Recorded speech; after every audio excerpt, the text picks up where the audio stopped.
আসসালামু আলাইকুম। Hi everyone. আশা করি সবাই ভালো আছেন, সুস্থ আছেন। আল্লাহর অশেষ কৃপায় আপনারা সবসময় ভালো থাকুন, সুস্থ থাকুন সেই কামনা করি।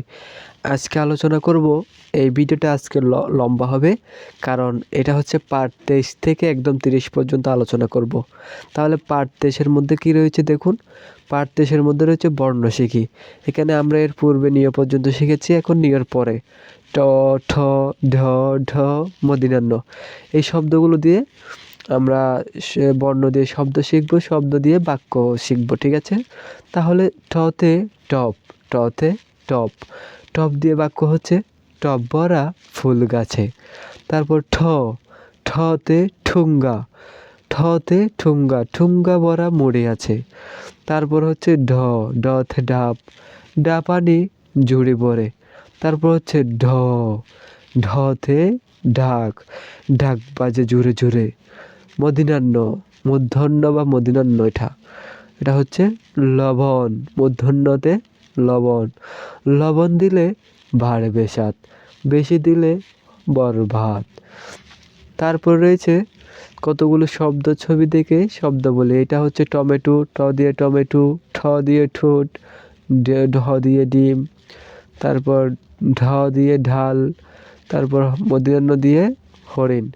এখন আর একটু কয়েকটা বাক্য দেওয়া আছে। টমেটো খেতে খুব মজা, টিয়া পাখির ঠোঁট লাল, পাখির ডিম পাড়ে, ডাল তলোয়ার ঝনঝনিয়ে বাজে, হরিণ দেখতে খুব সুন্দর।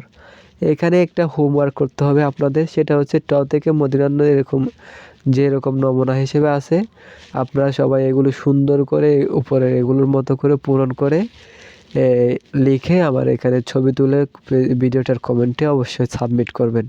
হোমওয়ার্ক 1, 2 এরকম করে করে যেখানে করবেন ওইখানে সিরিয়াল অনুসারে আপনারা এগুলো সাবমিট করবেন। তারপর হচ্ছে পার্ট 24, সেটা হচ্ছে থ থেকে দন্ত্যান্ন দিয়ে বর্ণ এবং বাক্য শিখি। ততে তবলা, তবলানো একটু বাজাই। আপনারা শুধু আমি একবার পড়তেছি বলে আপনারা একবার পড়বেন না, এগুলো হচ্ছে যতক্ষণ শেখানো হয় ততক্ষণ পড়বেন, তাহলে আপনারা পরীক্ষা ভালো করতে পারবেন।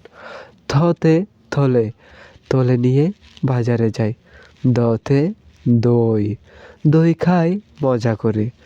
ধতে ধনুক, ধনুক দেখো একটু ধরে। তারপর দন্ত্যান্নতে নখ, নখ কেটে ছোট রাখি, হাত ধুয়ে ভালো থাকি। তারপর হচ্ছে ছবি দেখে শব্দ শুনি। তো এখানে ত দিয়ে থালা, থালা, দড়ি, ধান, নল, এগুলো আমরা চিত্র অনুসারে শব্দগুলো পড়ে ফেলবো জাস্ট। এখানে আরও কিছু কতগুলো লাইন আছে। তালা খুলতে চাবি লাগে, আমি থালায় ভাত খাই। দড়ি অনেক কাজে লাগে, আমাদের অনেক রকম ধান আছে, আমি নল দিয়ে গাছে পানি দিই। এরকম করে এগুলো সব পড়ে ফেলবেন। তারপর আপনাদের জন্য হোমওয়ার্ক হচ্ছে এটা, এখানে বর্ণগুলো যেরকম দেখতে পাচ্ছেন ওইগুলো এখানে সেরকম সুন্দর করে লিখে একটা স্ক্রিনশট নিয়ে এখানে ভিডিওটার কমেন্টে সাবমিট করে দেওয়ার অনুরোধ রইল। এতে আমি বুঝবো যে আপনারা ক্লাসটা খুবই মনোযোগ সহকারে করতেছেন। তারপর রয়েছে পার্ট 25। এই 25 নাম্বার পার্টে রয়েছে একটি কবিতা। কবিতার নাম হলো ট্রেন। ট্রেন, শামসুর রহমান। ঝকঝকাঝক ট্রেন চলেছে রাত দুপুরে ওই, ট্রেন চলেছে, ট্রেন চলেছে, ট্রেনের বাড়ি কই। একটু জিরোই ফের ছুটে যায়, মাঠ পেরোলে বন, পুলের উপর বাজনা বাজে ঝনঝনা ঝন। অর্থাৎ আপনি, এটা হচ্ছে দ্বিতীয় সাময়িক বা দ্বিতীয় প্রান্তিক পরীক্ষার জন্য এই কবিতাটা অবশ্যই ইম্পর্টেন্ট। এটা ভালো মতো শিখে ফেলবেন, এটা বাড়ি কাজ করবেন, এটা মুখস্থ বলা শিখবেন, এটা পরীক্ষায় অবশ্যই আসে। তাহলে মুখে মুখে উত্তর বলে। ট্রেন কেমন শব্দ করে, ট্রেন কীরকম শব্দ করে আমরা এখানে দেখছি। ট্রেন হচ্ছে ঝনাঝন শব্দ করে। তাহলে মাঠ পেরুলে কি, মাঠ পেরুলে হচ্ছে বন। এই দুইটা প্রশ্নগুলো শিখে ফেলবেন। তাহলে এখানে এসেও রং করে, এখানে একটা গাড়ি দেওয়া আছে, এই গাড়িটা হচ্ছে আমরা জাস্ট একটু রং করে ফেলবো, শেষ। এখানে পার্ট 26-এর মধ্যে কি রয়েছে, প থেকে ম পর্যন্ত বর্ণ দিয়ে শব্দ এবং বাক্য। তাহলে পথে কি হবে, পথে পথ, পথ দিয়ে চলে গাড়ি। ফতে হচ্ছে ফল, ফল কিনে যাবো বাড়ি। বতে বক, বক দূরে উড়ে যায়, ভতে ভাত, ভাই বোন ভাত খায়। মতে হচ্ছে মগ, মগ ভরে পানি নাও, ফুল গাছে পানি দাও। এরকম করে করে বর্ণ দিয়ে শব্দ শব্দ দিয়ে বাক্য শিখে ফেললে পরীক্ষায় সবচেয়ে ভালো রেজাল্ট করা যায়। তারপর রয়েছে ছবি দিয়ে, ছবি দিয়ে কি শব্দ বলি, এটা হচ্ছে প দিয়ে পাখি, ফ দিয়ে ফড়িং, ব দিয়ে বই, ভ দিয়ে ভাল্লুক এবং ম দিয়ে মই। এরকম করে এগুলো পড়ে ফেলবেন। এটা হচ্ছে এগুলো একটা লাইন আছে এখানে। পাখিরা কিচিরি মিচিরি করে ডাকে, ফড়িং দেখতে খুব সুন্দর, আমি বই পড়ি, চিড়িয়াখানায় ভালুক আছে, মই বিয়ে উপরে উঠি। তারপর আপনাদের জন্য এটা হচ্ছে হোমওয়ার্ক। এগুলোর মতো করে এখানে দেখানো নমুনা অনুসারে সুন্দর করে লিখে আপনারা হোমওয়ার্ক হিসেবে একটা আমাকে স্ক্রিনশট দিয়ে এই ভিডিওর কমেন্টে দিয়ে দিবেন লিখে। তাহলে বুঝবো আপনারা আমার এই ক্লাসগুলো মনোযোগ সহকারে করতেছেন এবং পড়তেছেন ও শিখতেও পারতেছেন, এটাই আপনাদের থেকে আমি বুঝতে পারবো। তাহলে পাঠ হচ্ছে 27, হ্রস্বকার ও দীর্ঘকার, অর্থাৎ হ্রস্বকার দীর্ঘকার দিয়ে আমরা শব্দ শিখব।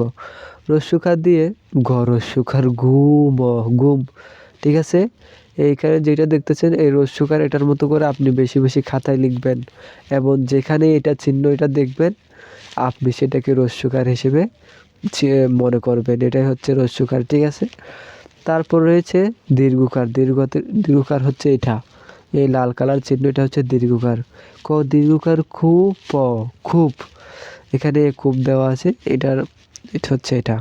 তারপরে দীর্ঘকার, এটা আপনি বেশি খাতায় খাতায় লিখবেন, খাতার মধ্যে লিখবেন। তারপর হ্রস্বকার ও দীর্ঘকার দিয়ে দুটা শব্দ শিখে ফেলবেন। পরীক্ষায় কার চিহ্ন দিয়ে শব্দ গঠন আসে, সেজন্য এই হ্রস্বকার, তো আকার থেকে আকার, রসিকার, দীর্ঘিকার, হ্রস্বকার, দীর্ঘকার সবগুলো দিয়ে ভালো করে আমাদেরকে বর্ণ শিখে রাখতে হবে, যাতে পরীক্ষায় সবার থেকে ভালো মার্কস পাওয়া যায়। তাহলে এরপরে রয়েছে পাঠ হচ্ছে 28, এই পাঠে রয়েছে রিকার শিখি, অর্থাৎ রিকার দিয়ে রিকার চিনা, বলা এবং লিখতে জানা শেখা। তো রিকার দিয়ে এখানে কি আছে, রিকার দিয়ে রয়েছে গৃথ, গৃথ, অর্থাৎ এই রিকারের ব্যবহার হচ্ছে এখানে কেমন, কৃষি হতে পারে, ক রিকার, মদিনেশ্বর শিকার সি কৃষি। এই রিকার এটা বেশি বেশি খাতায় লিখবেন এবং এটা দিয়ে শব্দ এটা শিখে ফেলবেন, পরীক্ষার জন্য খুবই ইম্পর্টেন্ট কিন্তু। তারপর রয়েছে পাঠ 29, এই 29 নম্বর পাঠে রয়েছে একার এবং ঐকার শিখি, অর্থাৎ একার এবং ঐকার দিয়ে কি শব্দ হবে এবং এটা কি লেখার নিয়ম কীরকম। একার দিয়ে হচ্ছে মেঘ, একার ঘ, মেঘ। এই একার, এটা আপনি কী করবেন, খাতায় বেশি বেশি লিখবেন, লিখে এটা চিহ্নে রাখবেন, যে কোনো জায়গায় এটা দেখা মাত্র আপনাকে বুঝে নিতে হবে এটা একার। তারপর হচ্ছে ঐকার, ব ঐকার, ঠ আকার ঠা, বইঠা। এই বইটা ঐকার, এটা কীরকম লাল কালার আছে, এটা মনে রাখবেন, এটা শিখে ফেলবেন এবং এটা বেশি বেশি খাতায় লিখবেন এবং এগুলো দিয়ে শব্দ শিখে ফেলবেন, তাহলে পরীক্ষায় ভালো মার্কস পাওয়া যায়। এবং আজকের লাস্ট পার্ট হচ্ছে পার্ট 30, এই 30-এর মধ্যে রয়েছে বর্ণ শিখি, অন্তস্থীয় জ, র, ল, অর্থাৎ অন্তস্থীয় জতে জপ, জপ কেটে ভাইজান, আঠি বেঁধে বাড়ি যান। রতে রস, রস খেতে ভারী মজা, খেজুর গাছে রসের হাঁড়ি। তারপর লতে লতা, লতা উঠে লাঠি বেয়ে, অলি ছুটে মধু খেয়ে। অর্থাৎ এই এতটুকু পর্যন্ত আপনাদেরকে আমি যা পড়াইছি আপনারা এগুলো ভালো মতো শিখে ফেলবেন এবং এগুলো থেকে অনেক কিছুই পরীক্ষায় আসে। এগুলো যদি আপনারা ভালো মতো বাড়ির কাজ এবং প্রত্যেকটা আমার কথা অনুযায়ী ভালো মতো শিখতে পারেন, তাহলে আশা করা যায় পরীক্ষায় সবার চেয়ে ভালো মার্কস পাবেন আপনি। তাহলে এগুলো দিয়ে এই বাড়ির কাজটা করে আমাকে স্ক্রিনশট হিসাবে এই ভিডিওর কমেন্টে দিয়ে দিবেন। তাহলে আজকে এতটুকু, সবাই ভালো থাকবেন, আল্লাহ হাফেজ।